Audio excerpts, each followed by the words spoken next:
Hi, I'm Jerry Gilroy. You're very welcome to another OTB show. But before you dig into this podcast, I want to tell you about a very special offer we have. You can't say we don't look after you here. This is particularly for football fans, but really for anybody who wants to access content from all around the world. It's courtesy of our good friends at NordVPN. And if you're not sure what a VPN is, don't worry. Loads of people are only waking up to this now, but it's really useful. It has a ton of different benefits and features. It protects your identity and browsing activity online. Everybody wants that. It also allows you to change your virtual location with just one click, giving you access to content from all around the globe. So, say you're in Ireland, but you want to watch something that's being made in America, any of the 30 for 30 documentaries, for example, when they first come out, you don't have to wait anymore.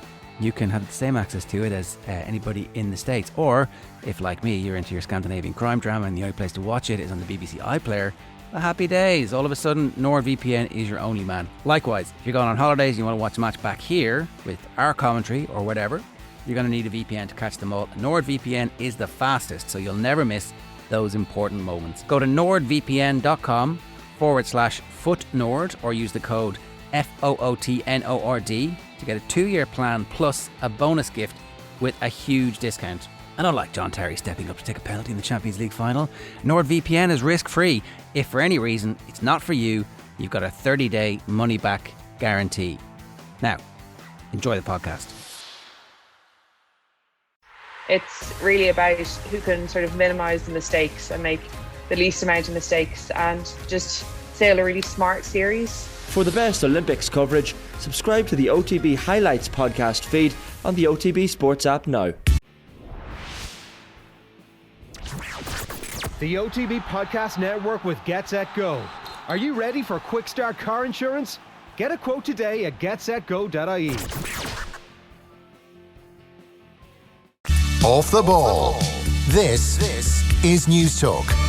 Now then, you're welcome back. So the hurling over the weekend, really the headline news: Limerick 229, Tipperary 321, a 3 in a row in Munster for Tipperary, the first side since, or for Limerick, excuse me, the first side since Tipperary in 1989 to do the 3 in a row. So Limerick 229, Tip 321. In Leinster, we had the Leinster final at Croke Park on Saturday evening. Some things never change. A win for Cody and Kilkenny against Dublin, 125 to 19 points.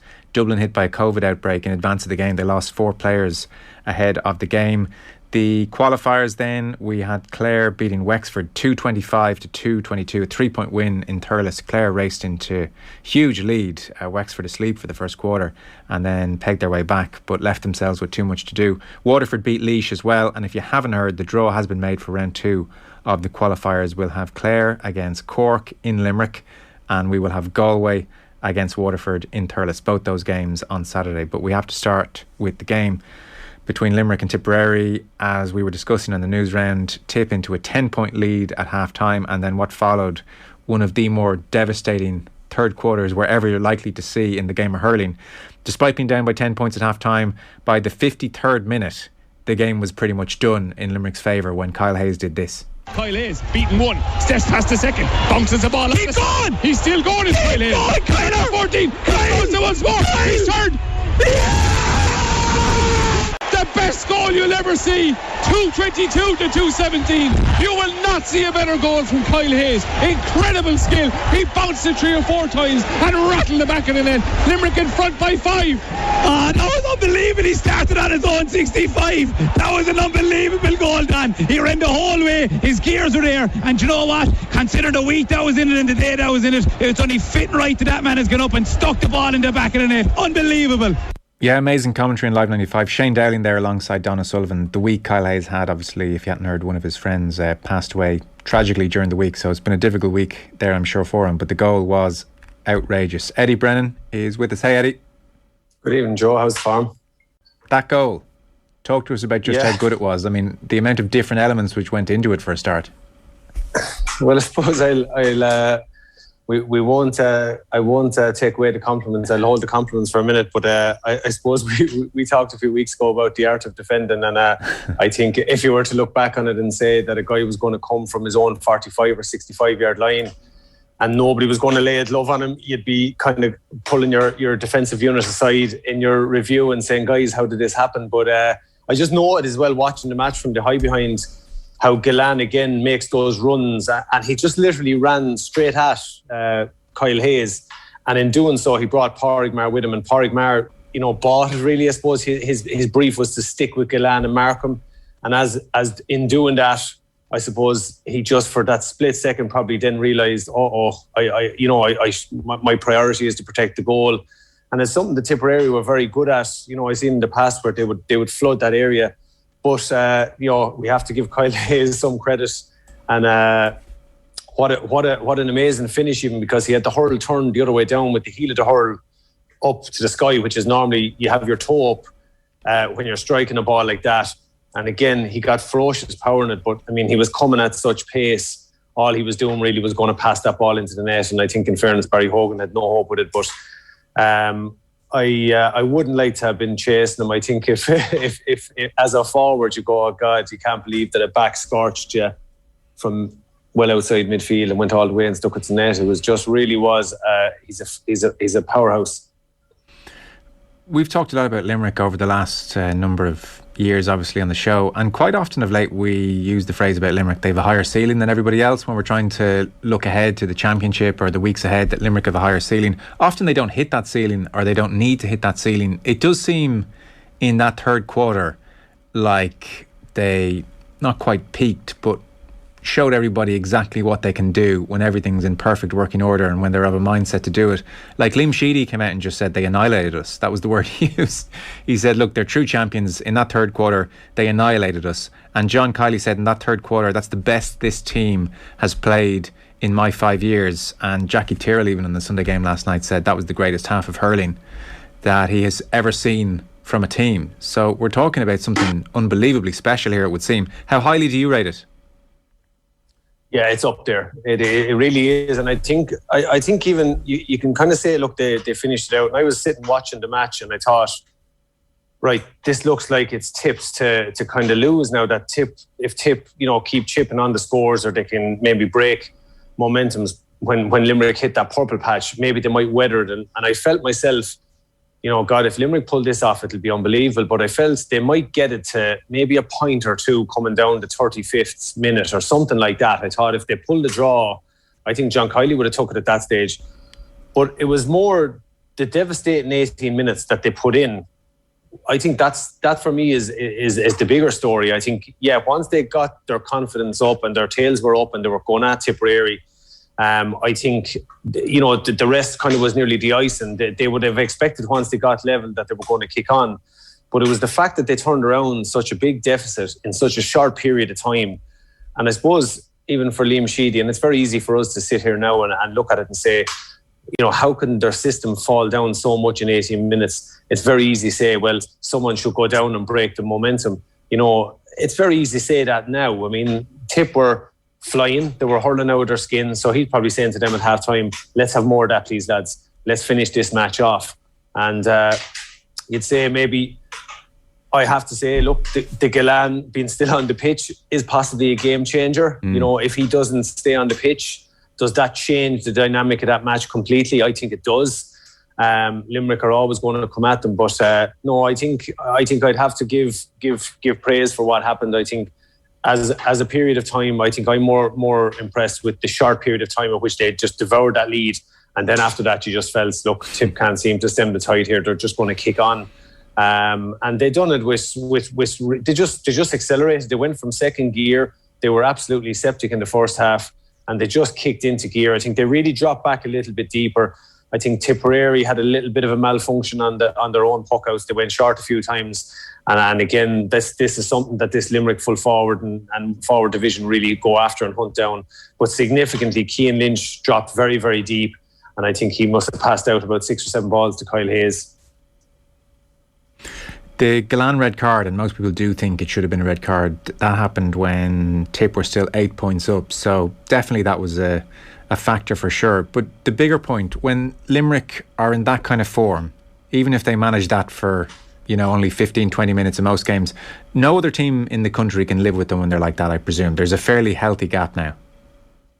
Yeah, I do. I just was jotting down a few bits before I come on there, and just I'm looking at all the superlatives that you could use to describe it. And again, we're not overreacting here. We've seen some pretty good comebacks over the years. You go back even as far as 94 when Offaly turned over, Limerick. the word I use is frightening. I think it's frightening at the pace, the power, and the skill level, and the manner in which they just, we talk in different, the All Blacks have that, at a time there a couple of years ago, they had that capability where they would just accelerate over a short period of time and they would blow the opposition out. They just seem to have, you talk about these good golfers as well, that they just dismantle a course. And Limerick just absolutely dismantled Tipperary just after half-time. And I don't think any of us, nobody saw that coming. People say, geez, I wonder what was said at half-time. I would imagine it was pretty calm in that Limerick dressing room at half-time. I think the message has to be, right, lads, wipe out the first half. We can't change that. But let's win the first ball. Let's win that ball. Everybody to a man, win the first ball. Get a turnover, get something happening, and we'll see where it takes us from there. And little by little, I think once they got, maybe that first score straight away, and that was it. They just clicked into gear, and you'd say just Tipperary just were not able to break that momentum at all. Yeah. So look, you've been part of teams that kind of hit these great heights, and I can only imagine how amazing it must feel to be in perfect sync with each other and to, feel devastating or frightening, to use your word. And you could kind of see that in the full-time scenes. I mean, 3 in a row, so first time since Tip in 89, which is a big achievement. No Limerick side has won 3 in a row in Munster since the 30s, but there was like a jubilation about that Limerick team. I think not just because of the Munster win, but almost a recognition, as John Kiley put it, that's the best we've played in his 5 years. There was almost a sense looking at them of, whoa, that was unbelievable. Yeah. And even like they knew, looking at each other, like, holy hell, that was awesome. Yeah, and I think you got a sense of the battle they were in by even Seamus Flanagan's reaction. Even they were really pumped up and they were just feeding off each other, when they got that first goal. And I have to say, Barry Hogan made a phenomenal save, because that ball was travelling when it left Galan's hurl and there was a tip man coming across in front of him. And I think some days you see, I suppose they're the thin margins that if he throws the hurl at that, or kind of, reaches out reflex and deflects it, it flies off in a direction, such as the Powers hit. But he got so much goalkeeping hurl behind it, it actually stopped it out, and it fell lovely for Seamus Flanagan. And that was the start of it once that went in. But yeah, I think on the point of that, I think for that, you could see the real elation in the Limerick players, because I think they're probably learning what it's like to be the team that everybody wants to knock. And I'm sure at half time they were heading into that dressing room wondering, was this it? Were they in big trouble? And some of them probably were. And it just takes guys to step up and start executing the basics. And yeah, I can definitely relate to that. Look, we unfortunately had a great day in the opening 20 minutes against Waterford in 1 year. And I remember talking to Michael Cavan about it, and he said it was probably just the best period of hurling. He said it was just a matter of, it just happened to be Waterford. He said, but that day, just everything we seemed to touch. So you can kind of understand what happened there just after half time, and you can appreciate it. And I think he just admired for what it is. It was just a phenomenal 18 minutes, a phenomenal spell of hurling. What do you suspect a defeat like that does now for Sheedy and for Tipperary? Does he look at it and acknowledge it was so devastating that it is time to bring some of the younger lads in? People are suggesting that has been required for some time, and you use your experience off the bench. Or maybe he looks at it and says, well, no team in the country can live with them. I'm still sticking to my guns here. Yeah, I suppose we can just speculate on that and offer opinion. My own opinion this year was the dilemma that Liam Sheedy had at the start of this year was he either sticks with his trusted lieutenants, and there's a core of them there, which all were playing on Saturday, who have been with him through minors and 2010, 2019. Or if he starts rejuvenating fresh blood into that team and is coming off the back of an under-20 and an under-21 success. So I think if he starts flushing that through and starting a few of those guys this year, to me, that would be an indicator that Liam Sheedy is here for another few years. But my own opinion is that by going with his trusted guys, I think maybe Liam Sheedy is going to sit back at the end of this year. And I'm not writing him off in any way. That's just, I suppose, my view of what Tipperary have to do this year. And I think he probably needed to blood a few lads and get a few of those guys in there. But hey, he's the manager. He sees what we don't see night in, night out. He knows the calibre of guys he's dealing with, so he will go with that. And I think he will stick with that now. He might have to freshen up a position or two. He might have to look at the guys that are knocking the door in training. And I'm sure some of the guys are probably showing a bit of form. But I think at this stage, look, he gets the plus side for Liam Sheedy is he acknowledged Limerick's performance and say, look, they just blew us away. He'll still look at it and say where the learnings are for them and say, look, we have 2 weeks now to freshen up, refocus and recalibrate the system. And I think if Limerick, if Tipperary were looking for motivation in the next round, well, the winners of Galway and Waterford, what more motivation would he need? I think Waterford took them out last year, and then there's obviously, a rival managing, Waterford. So that just adds another dynamic to it. And I think he'll have to, I suppose it's a bit of soul searching now, but I still think that if Tipperary can get, freshen up, which they have 2 weeks to do, I still think no team will like to be meeting them. Clare 225, Wexford 222. Clare got off to an incredible start. Wexford asleep first quarter, left themselves way too much to do, and Clare won comfortably-ish, that maybe they would feel they should have been more ahead. But I suppose that game's been overshadowed by Davy Fitzgerald after the game, talking about various things. I don't necessarily think he was asked about a lot of this stuff. He just seemed to want to get it off his chest. So first of all, the Brian Lohan feud. I keep using that word feud. It's just such a media word. I don't know what to describe it as. The falling out, I suppose. Here was Davy Fitzgerald talking about Brian Lohan. People said to me, would you ever talk to Brian Lohan again or any of this? I'll tell you straight out, straight for the sake of Clare, 110%. If someone got a meeting with me and Brian Lohan in the morning, I'd do it.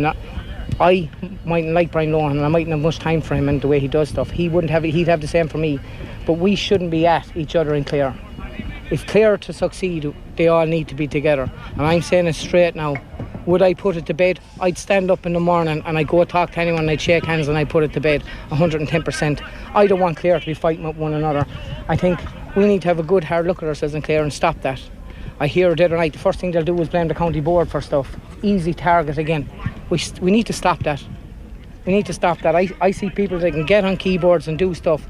Have they ever gone down the field? Have they ever worked with their clubs? Have they ever done stuff? We need to get a grip in Clare to do 110%. We need to work together. So that was one, and then a second short clip here. So Davy's father, Pat Fitzgerald, is secretary of the Clare County Board. The County Board been criticised at length. It's been a winter of discontent, in particular, just gone. So Davy Fitzgerald addressed the abuse levelled at, I'm presuming here, largely his father. I've experienced the toughest year I've ever experienced in GA. The way myself and my family have been treated is an absolute and utter disgrace. And the way I felt probably all week, I didn't even know if I wanted to come into this game, to tell you the truth. And I'll put it to you like this. In Clare, the biggest problem we have is a small bunch of people that create problems. They think they're helping and they're not. And I'm going to put it to you like this. Very, very, very simply, I'm a simple person that loves GA. I think I've one of the most ever played for Clare GA. My dad, who I'm extremely proud of, has done an unbelievable job. The amount of abuse and stick and criticism he has taken unwarranted is not justified. And can I say it to people? People have brothers and sisters, mums and dads. People have people that actually care about them. And what people in the media in Clare have done is absolutely disgusting. What people in social media have done is disgusting. What one or two clubs have done, instead of looking at themselves and how they can make their things better, they've tried to pull us into a place that we don't need to be. But can I say the amount of support that I've got from within 90% of Clare clubs is absolutely incredible. And it's only the few. We need to stop. So that was Davy. It was given short shrift by some. Paul Galvin, who was in as the football manager in Wexford, said David Fitz loves to play the victim when it suits him. He's far from a victim in how he behaves behind the scenes while fronting to the media, and I can personally attest to that. Hope someone in the media has the guts to ask him hard questions now. Always the victim, David, never your fault, was one response. What did you make of all this, Eddie? I can't speak to the social media abuse or what's going on in the Clare media, so I don't really know exactly what he's talking about, but he's obviously upset anyway. Yeah, look, I think there's a number of layers to what he's saying there afterwards, and I think, look, first and foremost, I find it a little bit strange. I mean, again, we'll I suppose have to deal with the question in two different areas, looking at the Clare side of it and the abuse that's going on. I mean, there's levels of that's unacceptable. But I suppose what I find a little bit odd with that, like, I mean, Davy Fitzgerald is the Wexford manager and he's talking about we in Clare. Like, so I think himself, he needs to maybe I suppose, is he going to finish up with Wexford? Who knows? But he's talking about Clare as if he's, involved in some way there. And as a Clareman, I'm sure behind the scenes and a proud Clareman at that, I'm sure he wants to see Clare succeed. But I think it's a kind of a weird tone, given that it's Wexford versus Clare, and it's not an easy situation. I wouldn't like to be in a situation where you're managing, your own, a different county against your own county in a knockout championship match. That's a tough situation to be in. But I suppose, look, the other side of it is there's a lot of layers to what's going on, and has been a winter of discontent in Clare. And again, I suppose we speculate on that and we get little bits and pieces of what is going on down there. And I suppose I don't know exactly the facts and the ins and outs of that. But I don't know. I think look, Davies, he's a complex kind of a character. I think he incites things and he also, has this passionate side to him. But I certainly think, look, I think certain times, in that situation, it's just about nothing else, only the Wexford players who he's tasked with managing. I think that's all you're saying. Look, they gave me everything today, which he did say in fairness, and parked at that. And I think we're aware there's a situation in Clare, but I think, look, there's probably a lot more to it. Again, we get sniffs of both sides of the argument. And again, I'd love to be in a more qualified position, but look, I suppose I have my own views on Davy. He's a guy that tickles a bit of interest, but I suppose when you're on a pitch, you see different sides to people and you see different types of mannerisms and that. And look, that's the way it is, that when you're on the field, and it moves on from that. But I just think on top of that, I think it's worth saying that I think Brian Lohan has done an unbelievable job against the backdrop of all this, against the whatever went on with that COVID at the time and different bits and pieces. I think he's had a lot to deal with, and I think what has been really impressive is that he hasn't let his emotions and probably the frustrations he has felt during the winter filter into his players. He has managed to keep it separate, but equally the players are rising to what the support he's doing and the job he's doing and the circumstances of which he's doing it, and they have a serious spirit there at the moment, which makes them really dangerous. Yeah. Well, I think if someone can organise the Davy Fitz Paul Galvin round table, that would be something we'd all tune in for. There's bubbling away there. I don't see Lohan sitting down at the table. That's again my opinion. I'll be surprised if that happens. Brian Lohan, Davy Fitz and Paul Galvin in conversation. That's what we need now. And I'll be the fly on the wall. Listen, great stuff. Thanks a million. We didn't get to talk about Kilkenny. We'll do that in due course at some stage. Eddie, thanks a million. Eddie Brennan. No bother, Joe. All the best. It's really about who can sort of minimise the mistakes and make the least amount of mistakes and just sail a really smart series. For the best Olympics coverage, subscribe to the OTB Highlights podcast feed on the OTB Sports app now.